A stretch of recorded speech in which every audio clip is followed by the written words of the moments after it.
I didn't see it coming.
I couldn't ignore. I remained in place, attempting to make sense of what had just happened. My hands trembled slightly, the knife still in my grasp, but it seemed as if I had lost control of my own body. My mind were flying about, attempting to reconcile the innocence of the kitchen with the raw, disturbing closeness of the situation. What was that? I finally managed to admit my voice is hoarse. Sophia didn't look around, but I could hear a quiet giggle from her throat. "You're overthinking it," she murmured casually, but her tone was anything from innocent. "It was only a kiss. Uncle Oliver, just a kiss." But I felt there had to be more to it. I had no idea what game she was playing, but I sensed an irrefutable shift in the dynamics of our relationship. A line had been crossed, and there was no turning back, but the narrative does not finish there, by a long way. The seconds after Sophia kissed me hung in the air like a heavy cloud. I remained there, perplexed by what had just transpired, while she went around the kitchen, slicing vegetables and humming to herself as if nothing had occurred. But everything had changed. My pulse was pounding in my chest, my head whirling from the unexpected intensity of the kiss. I tried to settle myself by pretending to focus on the cutting board in front of me, but my hands were trembling, and the kitchen, which had previously been a source of comfort, was now claustrophobic. The distance between Sophia and me had reduced in ways I couldn't articulate. I had no idea how to act around her anymore, how to look at her, or what to say. Yes, the kiss was harmless, but it also represented something more, something that made me rethink everything. I believed I understood our connection. But Sophia appeared unmoved. She went around the kitchen with ease, as if she hadn't just crossed a line or altered everything between us. She smiled and hummed gently, as if it were the most natural thing in the world. She was different. No longer the little girl I used to protect. She is a confident, seductive lady who is well aware of her influence over me. I pushed myself to carry on with my chore, cutting onions, and trying to concentrate on the monotonous labor. But Sophia's presence was tough to ignore. She was too close, always only a step away, sliding in and out of my personal space with such ease that it made my skin crawl and my heart race while I worked. Her gaze on me was heavy and unblinking. Every time I looked up, she kept her stare hard and unwavering. There was something predatory about the way she gazed at me, as if she was examining and testing me. I tried to ignore it, but I felt overwhelmed by her presence, eaten whole by our unsaid tension. "Uncle Oliver," she murmured abruptly, shattering the stillness. I looked up to see her standing beside me, so near that I could feel her breath on my skin. "Are you all right being quiet?" I opened my lips to respond, but no words emerged. Her gaze was fixed on mine, and for a brief moment, I felt a surge of heat flow through my body. My throat became dry, and I couldn't find the correct words. I should have stood back and separated myself, but I did not. I could not. "I am fine." I managed to speak something, but my voice was far too strained to be credible. She did not move or say anything for a moment. Instead, she stretched out, gently brushing her fingertips on my arm. The contact was gentle, almost like a caress, but it sent lightning through me. My skin colored where her fingertips had stroked, and I felt an almost unbearable want to pull away. But I did not. I stood there, immobilized and unable to move. "Are you certain?" she inquired again, her voice barely audible. The air between us seemed dense, charged with something I couldn't describe yet couldn't get away from. Before I could react, she took another step forward, closing the already narrow distance between us until we were just inches away. I could feel the warmth of her body radiating on mine and smelled the slight aroma of her perfume, a beautiful flowery scent that sent my mind spinning. My heart beat so fast in my chest. I was certain she could hear it. Samara gazed up at me, her eyes dark and heavy with unspoken words. I was no longer clear what she expected from me. Was she testing me or luring me? Or was she just immersed in her own game, oblivious of her influence over me? I opened my mouth again, but my thoughts remained blank. What can I say? What might I do? This? That wasn't how things were intended to be. She was my niece, my family, and this wasn't correct. But it was as if they were reading my thoughts. Sophia grinned slowly and deliberately, sending shivers down my spine. She placed her hand on my chest, softly pressing against it. And for the first time, I felt her actual strength and power over me. "I believe you are lying." She said, "Uncle Oliver, you are not fine. You're simply puzzled." I gulped hard.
hollow. The reality was, I had no idea what I wanted anymore. "Liar," she murmured, her voice pleasant yet threatening. She reacted before I could. She reached out and cradled my face in her hands, exactly like previously. But this time, she touched without hesitation. Her fingers were hard and forceful, and I did not move away. "I've never been more certain of anything in my life," she murmured, her voice breathless as she edged closer.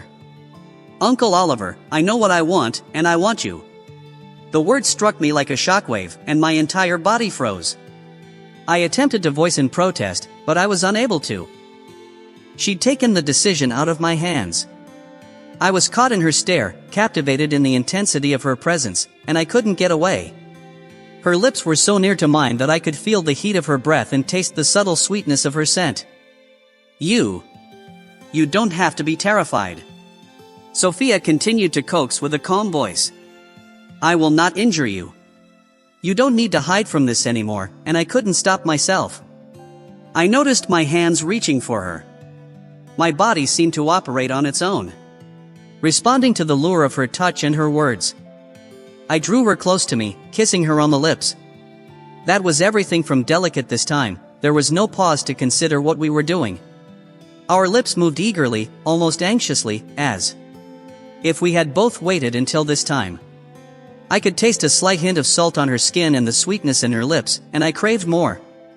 Her hands glided down my chest, making me tremble at the sensation of her touch.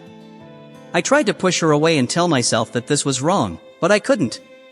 I did not want to. I did not want to feel shame or guilt. I only wanted to feel the warmth of her body and the pressure of her kiss.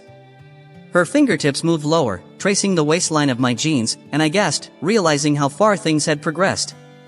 "Sophia," I murmured, breaking the kiss and moving away just enough to gaze into her eyes, but she wasn't done.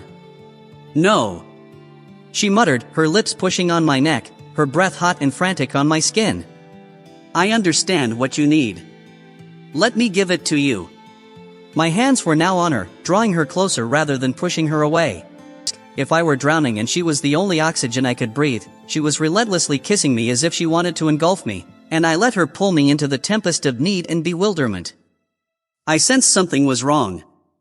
I knew it was perverted, but I couldn't help myself. I did not want to. She drew back for a minute, her eyes dark and heavy with longing for you. "You don't have to fake anymore." She spoke in a low, breathless tone. "I want you, Uncle Oliver, I know you want me too." Her words were like a spark on dry tinder, sparking something inside me over which I had no control. I wanted her more than anything else, but I was frightened of the consequences. "Sophia," I muttered, but my voice wavered. "Shoo," she hushed me, placing her finger on my lips to silence me. "Don't think, just feel." And before I could object again, she kissed me deeper, this time transporting me to a realm where nothing else mattered but the heat of her lips and the weight of her body on mine. But, as I lost myself in her, something within me shouted. I couldn't continue doing this. I couldn't allow myself to go any farther, but I wasn't sure if I could stop. I could feel the storm brewing inside me, a whirlwind of shame and want, fury and bewilderment.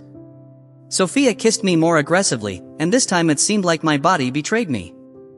I responded to her touch despite my mind's screams to stop. I was losing control and wasn't sure how to reclaim it. A part of me knew it was terrible, in every way, yet I was caught up in something. I couldn't avoid something. I did not want to go. She kissed me like she possessed me, her lips demanding and relentless. I'd never felt anything like that before, like she was stealing everything from me piece by piece and there was nothing I could do to stop her. Her hands were creeping beneath my shirt. I shivered at the sensation of her fingertips against my flesh, and I let her to touch me, press her body against mine, and absorb me. But, despite the veil of emotion and uncertainty, a little part of me was still battling. A part of me knew this couldn't last. We were aware that what we were doing may have disastrous consequences. It might shatter the family, the trust, and the basis of all I'd established with Sophia over the years. I may lose her altogether.